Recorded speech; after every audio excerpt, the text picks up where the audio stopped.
তাৰ মানে কি বহু ছাৰে কিন্তু বহু ল'ৰাক এনেই পাছ কৰি দিয়ে, তাক মানে কনচিডাৰ কৰি দিয়ে, কনচিডাৰ পাছ কৰা হয়, মানে ফেল কৰিছিল কিন্তু পাছ মাৰ্ক অহা নাই কিন্তু কনচিডাৰ হিচাপে এই কথাটো এওঁলোকে উপলব্ধি কৰি ক'ব যে তোক দেখো সেই তাৰ পৰা ঘূৰাই লৈ আহিছে। এই যে বৰদাস্ত কৰিব নোৱাৰিব, তেতিয়া মজাক কৰিব, ঠাট্টা কৰিব, বৰদাস্ত কৰিব নোৱাৰিব। আল্লাহৰ ওচৰত দোৱা কৰিব, আল্লাহ মোক এই কপালৰ দাগটো গুচাই দিয়া, সুবহানাল্লাহ, আল্লাহ তাআলা তেখেতৰ কপালৰ দাগটো গুচাই দিয়া। আকৌ তাক জেনেৰেলি যেনেকৈ জান্নাতৰ অংশীদাৰ হৈ থাকিব, চবেই হৈ যাব সেনেকুৱা। তো আমি কিয় হ'ম তেনেকুৱা জাহান্নামত হৈ গ'লে কিয় আহিম, কিমান কষ্ট কৰিব লাগিব? ডাইৰেক্টলি আমাৰ যোৱাৰ কাৰণে ইচ্ছা আছে নে নাই? আজি আলোচনাৰ সেই বিষয়বস্তুটো হৈছে গুনাহ মাফ কৰাৰ যি পদ্ধতি, যি তৰিকা, যি উপায় আল্লাহ তাআলা আমালোকক দিছিলে, তাৰ ভিতৰত 1 নম্বৰ আছিল তওবা, 2 নম্বৰ ইস্তিগফাৰ, 3 নম্বৰ আছিল নেক আমল, 4ৰ্থ নম্বৰ আছিল বেলেগৰ কাৰণে দোৱা কৰা, 5ম নম্বৰ আছিল ইছালে সৱাব কৰা, কিবা পঢ়ি ইছালে সৱাব কৰি দিয়া, 6 নম্বৰ আছিল ধৈৰ্য ধাৰণ কৰা। এইখিনি আলোচনা হৈছিলে। আজিৰ বিষয় 7 নম্বৰ আমি আলোচনা কৰিম জগতায়ে কবৰ। জগতায়ে কবৰ কি আমি জানিব লাগিব। জগতাতুন এটা আৰবিক শব্দ। জগতায়ে কবৰ কি? জগতায়ে কবৰৰ আহিলে কি হ'ব, বান্দাৰ গুনাহ কেনেকৈ মাফ হ'ব? আমি সকলোৱে জানো এই কথাটো, জগতায়ে কবৰো জানো যে কবৰত চাপ সৃষ্টি কৰা হ'ব, কবৰটো সংকোচন কৰি দিয়া হ'ব, চাপ দিয়া হ'ব,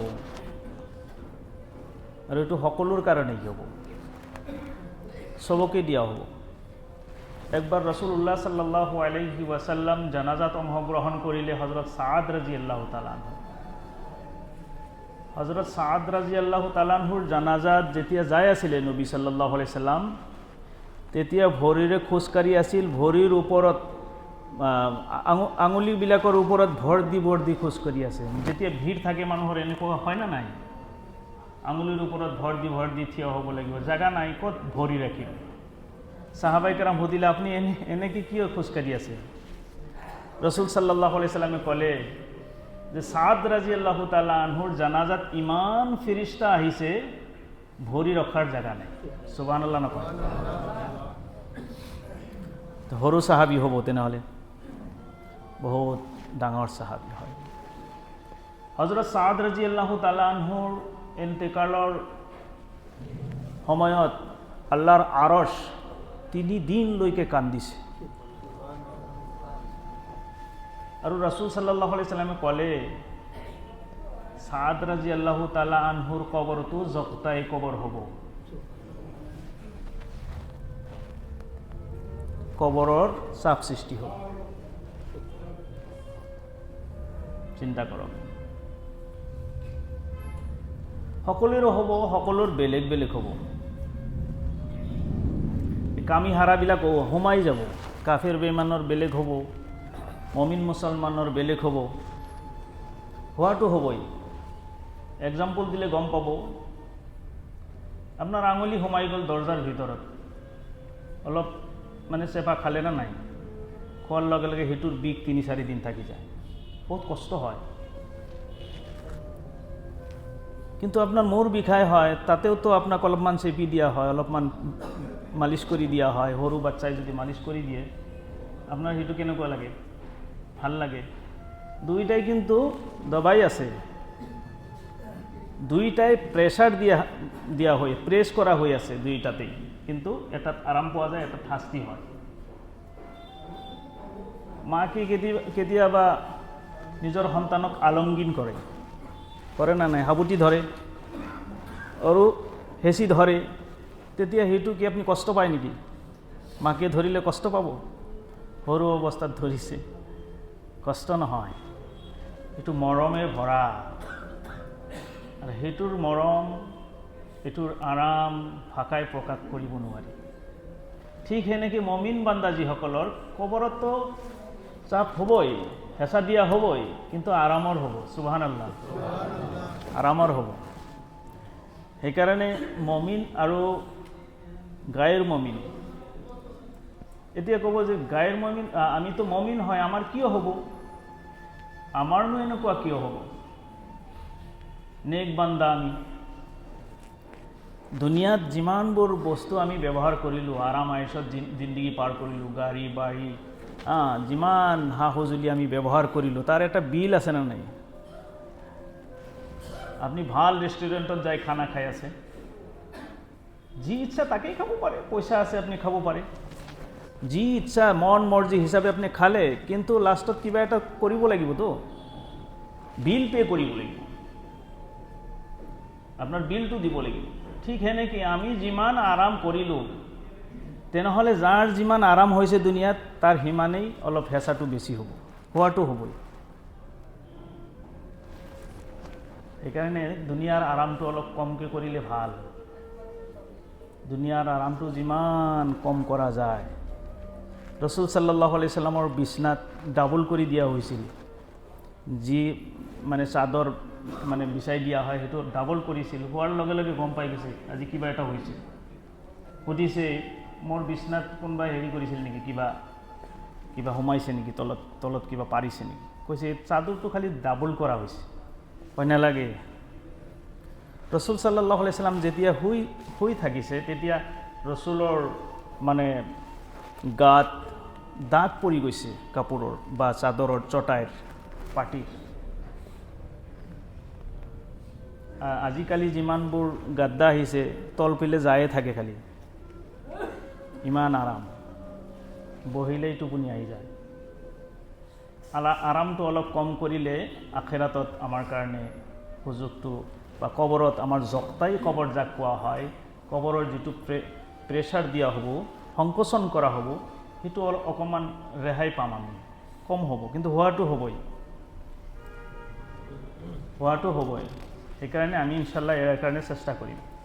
৮ নম্বৰ হৈছে কিয়ামতৰ দিন কিছুমান কঠিন ব্যৱহাৰ কৰা হ'ব, শক্তি হ'ব, সংকটময় সময় থাকিব, ভয়াৱহ সময় থাকিব কিয়ামতৰ দিন। তাৰ কাৰণে সন্মুখত থাকিব আল্লাহ তাআলা, আল্লাহ তাআলাৰ ভয়, খৌফ ইমান বেছি হ'ব, ইমান বেছি হ'ব, সাধাৰণ মানুহতো মানুহ, নবীসকলেও তেতিয়া নফসি নফসি কৰি থাকিব, মোৰ কি হ'ব, মোৰ কি হ'ব। জাহান্নাম তেতিয়া মানে জোশ আহি যাব, জাহান্নামৰ পৰা জুই খলাবিলাক উৰি উৰি আহিব, আহি এনেকুৱা লাগিব মোৰ ওপৰত পৰে নেকি, মোৰ ওপৰত পৰে নেকি, এনেকুৱা ভয়াৱহ পৰিস্থিতি। মুমিনসকলৰ যদিও অলপমান কম হ'ব, কিন্তু ভয়টো হ'ব, সেই ভয়ৰ কাৰণেও আল্লাহ তাআলা গুনাহ মাফ কৰিব। এই যে ভয় হ'ব, সেই ভয়ৰ কাৰণেও আল্লাহ তাআলা বহুতৰ গুনাহ মাফ কৰি দিয়া হ'ব। আৰু ইয়াৰ আগত যিটো জক্তাই কবৰৰ কথা আলোচনা কৰা হ'ল, জক্তাই কবৰৰ ফজিলত ফায়দা এইটোই হ'ব যে আমাৰ সৰু সুৰা গুনাহ যিমানবোৰ থাকি যায়, সৰু সুৰা গুনাহবোৰ কবৰতেই, জক্তাই কবৰ হোৱাৰ লগে লগেই আল্লাহ তাআলাই সৰু গুনাহও আল্লাহ তাআলাই মাফ কৰি দিব। যেতিয়া কিয়ামতৰ এই ভয়াৱহ পৰিস্থিতি হ'ব, সেই পৰিস্থিতিত সকলো মানুহ ঘাম পচিনাৰ ভিতৰত থাকিব। ঘামটো চিনি পায়, গাৰ ঘাম ওলাই না নাই? ঘাম হ'ব কেনেকুৱা? গুনাহ পৰিমাণ হ'ব। প্ৰতিজন মানুহৰ গুনাহৰ কোৱান্টিটিটো বেলেগ থাকে, পৰিমাণটো বেলেগ থাকে, পৰিমাণ অনুযায়ী তাৰ ঘাম হ'ব। আৰ ঘাম যেটো হ'ব, ঘাম কাবাৰ টাকনুলৈকে, কাবাৰ আঁঠুলৈকে, কাবাৰ কঁকাললৈকে, হাদিছৰ মাজত আহিছে নাকলৈকেও হ'ব। আৰু এইটো সাধাৰণ পানী নহয়, দুনিয়াৰ কোনো ঘামৰ নিচিনা নহয়। কণী বইল কৰা পানী যেনেকুৱা হয়, উতলি থাকে, সেনেকুৱা পানী, এনেকুৱা গৰম পৰিস্থিতি হ'ব। অৱশ্যে মমিন বান্দাসকলৰ যেহেতু গুনাহ নাথাকিব, মমিন বান্দাসকলৰ যেহেতু গুনাহ নাথাকিব, গুনাহ কম থাকিব, সেই অনুপাতে তাৰ ঘামৰ পৰিমাণটো কম থাকিব। এই ভয়াবহ পৰিস্থিতিতেও আল্লাহ তাআলাই বহুতেই ধৈৰ্য ধাৰণ কৰাৰ কাৰণেই তাতে আল্লাহ তাআলাই গুণাবোৰ যি বাকী আছিল সেইবিলাক গুণাও আল্লাহ তাআলাই মাফ কৰি দিব। এইটো 8 নম্বৰ চশমা। এইটো আপোনালোকে কথা নক'ব, কাইণ্ডলি আপোনালোকে অজুখানাত যাওক, অজু কৰক, অনুগ্ৰহ কৰি কথা নাপাতিব। ইফালে মছজিদ হয়, মছজিদৰ ভিতৰেদি আমি যাই আছোঁ, সেইকাৰণে অলপমান খেয়াল কৰোঁ যাতে।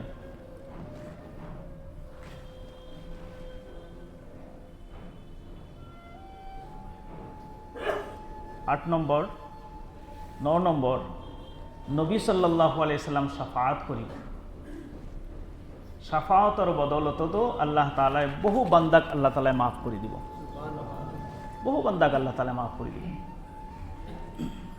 হাদিসৰ মাজত আহিছে শাফাআতুন নবী ফি আহলি যুনুবি ইয়াউমাল কিয়ামাহ। নবী সাল্লাল্লাহু আলাইহি সাল্লামৰ শাফাআতৰ কাৰণে বহুত গুনাহগাৰ বান্দাক আল্লাহ তাআলাই মাফ কৰি দিব কিয়ামতৰ দিনা। বুখাৰী শৰীফৰ হাদিস। এটা হাদিসত আহিছে নবী সাল্লাল্লাহু আলাইহি সাল্লামক চয়েস দিয়া হৈছে, ইখতিয়াৰ দিয়া হৈছে, ইচ্ছা দিয়া হৈছে যে আপুনি আধা গুনাহগাৰক মাফ কৰাই লওক, আধা গুনাহগাৰক আপনি মাফ কৰাই লওক, নতুবা আপনি আপনাৰ ইচ্ছা অনুযায়ী শাফাআত কৰক, সুপাৰিশ কৰক, সুপাৰিশ কৰি আপনি যিমান পাৰে মাফ কৰাই লওক। এইটো নবী সাল্লাল্লাহু আলাইহি সাল্লাম এটা অফাৰ কৰিছে নবী সাল্লাল্লাহু আলাইহি সাল্লামক। নবী সাল্লাল্লাহু আলাইহি সাল্লামে ক'লে যে আধা উম্মতিৰ মাফিৰ কথা মই এইটো গ্ৰহণ নকৰিলোঁ আল্লাহৰ পৰা, বৰঞ্চ মই গ্ৰহণ কৰিলোঁ যে মোৰ উম্মতিসকলক, গুনাহগাৰ উম্মতিসকলক মই শাফাআত কৰি, সুপাৰিশ কৰি কৰি ধৰি ধৰি জান্নাতত লৈ যাম। এইটো মই একচেপ্ট কৰিলোঁ, এইটো মই পচন্দ কৰিলোঁ। নবী সাল্লাল্লাহু আলাইহি ওয়াসাল্লাম আৰু ক'লে যে প্ৰতিজন নবীক এটা এটা দোৱা কবুল কৰাৰ তৌফিক দিছে আল্লাহ তাআলাই, কবুল কৰাই ল'ব পাৰে। সকলো নবীয়ে কবুল কৰাই লৈছে, যি ইচ্ছা তাকেই কবুল কৰাই লৈছে। এইটো আল্লাহৰ পক্ষৰ পৰা এটা বিশেষ অফাৰ আছিল নবীসকলক। কিন্তু নবী সাল্লাল্লাহু আলাইহি সাল্লামে ক'লে যে মই সেই দোৱাও কৰা নাই, মই সেই দোৱাও কৰা নাই, কাৰণ যেতিয়া হাজাৰ হাজাৰ লাখ লাখ মোৰ গুনাহগাৰ উম্মতি জাহান্নামত যাবলগীয়া হ'ব, সেই সময়ত মই সেই দোৱাটো কৰিম, আৰু সেই দোৱা কৰাই অন্তিমটো মুমিন বান্দাক জান্নাতত নলোৱালৈকে মই জান্নাতত প্ৰৱেশ নকৰোঁ। এই আছিল আমাৰ দয়াৰ নবী, দয়াৰ সাগৰ। সেই নবীক আমি চিনি নাপালোঁ, আমি নবীৰ জানাজা ঘৰত ওলাই দিলোঁ। নবীৰ সুন্নত পচন্দ নহয়, নবীৰ দৰে কথা বাৰ্তা আমাৰ পচন্দ নহয়, আদব আখলাক নবীৰ দৰে আমি ভাল নাপাওঁ। নবীৰ সুপাৰিশ, নবীৰ শাফাআতটো আমাৰ ভাল লাগে, নবীৰ সকলোবোৰ ভাল লাগে। নবীৰ সুন্নত আমাৰ দাড়িত নাহে, আমাৰ কাপোৰত নাহে, খানা খাদ্যত নাহে, কথা বাৰ্তাত নাহে। ল'ৰা ছোৱালীয়ে দুটামান ইংলিছৰ ৱৰ্ড কৈ দিয়াৰ লগে লগে এনেকুৱা লাগে দেশ জয় কৰিছে, বেয়া নাপাব। কিন্তু নবী সাল্লাল্লাহু আলাইহি সাল্লামৰ এটা এটা সুন্নত মাকে কিয় শিক্ষা নিদিয়ে? পানী খোৱাৰ এইটো সুন্নত, খানা খোৱাৰ এইটো সুন্নত, পেচাব পায়খানা কৰাৰ এইটো সুন্নত, বিছনাত শুবলৈ গ'লে এইটো সুন্নত, শোৱাৰ সময়ত এইটো দোৱা, উঠাৰ সময়ত এইটো দোৱা, বিছমিল্লাহ পাহৰি গৈছোঁ কোনটো দোৱা হ'ব, খানা খোৱাৰ শেষত কোনটো দোৱা হ'ব, অজু কৰাৰ পদ্ধতি কি? আমাৰ ল'ৰা ছোৱালীক আমি শিক্ষা নিদিওঁ। শিক্ষাটো নিদিওঁ, শিক্ষাৰ ব্যৱস্থা কৰিও নিদিওঁ, নিজে দিব লাগিছিল। আল্লাহ তাআলাই কৈছে কু আনফুসাকুম ওয়া আহলিকুম নাৰা, তুমি নিজে জাহান্নামৰ জুইৰ পৰা নিজে বচা আৰু নিজৰ সন্তানক বচোৱা। নিজে কেনেকৈ বচাব? নিজে বচোৱাৰ দায়িত্ব আছিল। যি দায়িত্ব আমি মা দেউতা হৈ পালন কৰিব নোৱাৰিলোঁ, সেই দায়িত্ব বেলেগৰ ওচৰত অৰ্পণ কৰাটো আমি টান পাই আছোঁ। বেলেগক হতুৱাই হ'লেও কৰিব লাগিছিল না নাই? লাগিছিল। অথচ নবী সাল্লাল্লাহু আলাইহি সাল্লামৰ শাফাআত আমি কেতিয়াও তাৰ পৰা বঞ্চিত হ'ব নোখোজোঁ। আৰু কিয় হ'ম আমি? নবীৰ শাফাআতৰ পৰা, নবীৰ চুপাৰিশ পৰা কিয় বঞ্চিত হ'ম? ইয়াতকৈতো আৰু নাদান আৰু নাসমজ কোনেও হ'ব নোৱাৰে। সেইকাৰণে আমি যিহেতু ভুল বহুতৰে থাকে, বহুতৰো ভুল থাকিব, সেই ভুলবিলাক এতিয়া আমি শুদ্ধ কৰাৰ সময় আহিছে। নবীৰ কথা অলপমান মনত কৰিবলগীয়া হৈছে। কমচে কম মৃত্যুৰ আগত কমচে কম আমি যদি নবীৰ দৰে সুন্নত মোতাবিক জিন্দগী পাৰ কৰিব পাৰোঁ, কেতিয়া মৃত্যু আহে কোনো ক'ব নোৱাৰি। বহু ডক্টৰ মই দেখা পাইছোঁ, বহুত লেকচাৰাৰ মই দেখা পাইছোঁ, সুন্দৰ দাড়ি আৰু সুন্নতি লেবাছ মানে পৰিধান কৰি নিজৰ ডিউটি কৰি আছে আৰু কয় যে কোনো অসুবিধা নহয়। মোক বহুতেই চেলিউট কৰে। এজন বন্ধু মানুহ একেলগে চাহ খালোঁ, হয়তো আজি সম্ভৱতঃ আছে জুমাৰ নামাজত, সুন্দৰ দাড়ি মই দেখা পালোঁ। তেখেত এটা কলেজত কাম কৰি আছে, তথাপিও চেহাৰাত দাড়ি আছে, শাৰ্ট পেণ্ট পিন্ধা আছে। শাৰ্ট পেণ্ট পিন্ধি দাড়ি ৰাখিছে, বেয়া লগা নাই। প্ৰথমে অলপ ৰাখক, ট্ৰাই কৰক, কোনোবাই বেয়া কয় নেকি। যদি বেয়া কয় তেতিয়া ক'ব মোক, সাহস বঢ়ক। নিজৰ চহৰত বৰপেটাত নাহিলেও কমচে কম সৰু সৰু দোকানত যাওক, মোলাকাত কৰক। বৰপেটাত আহিলে কিবা কয় নেকি, টাউনত আহিলে কিবা কয় নেকি, তেতিয়া আপুনি অলপ ট্ৰাই কৰক। মইতো এনেকৈয়ে ক'ব পাৰোঁ, তাতকৈ বেছি প্ৰেছাৰ দিব নোৱাৰোঁ। কিন্তু নবীৰ কথা যদি মই নকল কৰি যদি আপোনাক কওঁ, তেনেহ'লে বাই হাৰ্ট, বাই ফ'ৰ্চ আপোনাক ক'ব লাগিবই। নবীৰ সুন্নত আমি নাপালে সেইদিনাখন নবীয়ে ক'ব, কিয় মোৰ চুপাৰিশ লাগে? তোমাৰ ঘৰত দেখোঁ সুন্নত নাছিল, তোমাৰ ল'ৰা ছোৱালীক তুমি শিক্ষা দিয়া নাছিলা, তোমাৰ বংশ পৰিয়ালত তোমাৰ সুন্নতৰ পাবন্দী নাছিল, তোমাৰো নাছিল,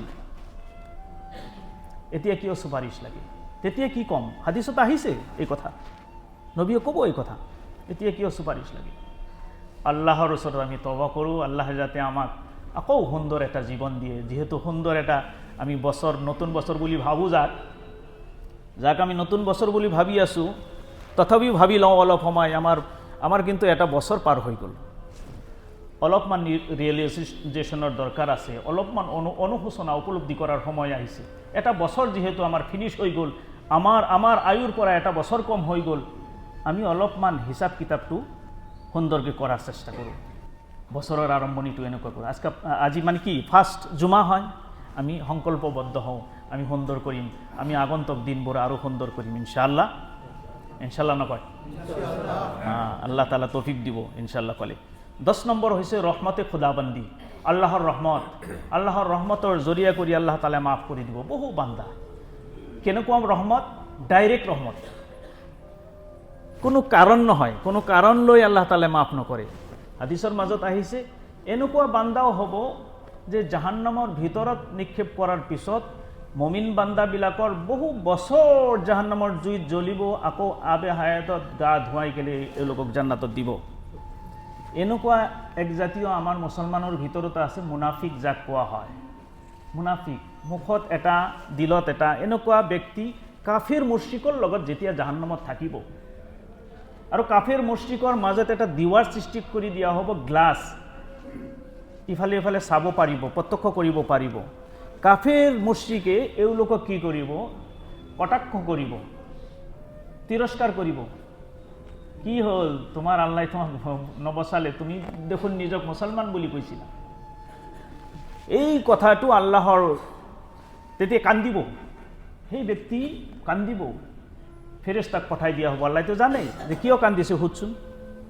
তেতিয়া ক'ব যে মোক এনেকৈ তিৰস্কাৰ কৰিছে, মোক কটাক্ষ কৰিছে মুশ্ৰিকবিলাকে, মোৰ সহ্য হোৱা নাই, আজিয়া মোৰ আল্লাহৰ ওপৰত। এওঁলোকক নিম্ন পৰ্যায়ৰ ইমান থাকে, তাৰমানে জাৰ্ৰা যাক কোৱা হয়, জাৰ্ৰাতকৈ কম থাকে, সেইকাৰণে এনেকুৱা শাস্তি।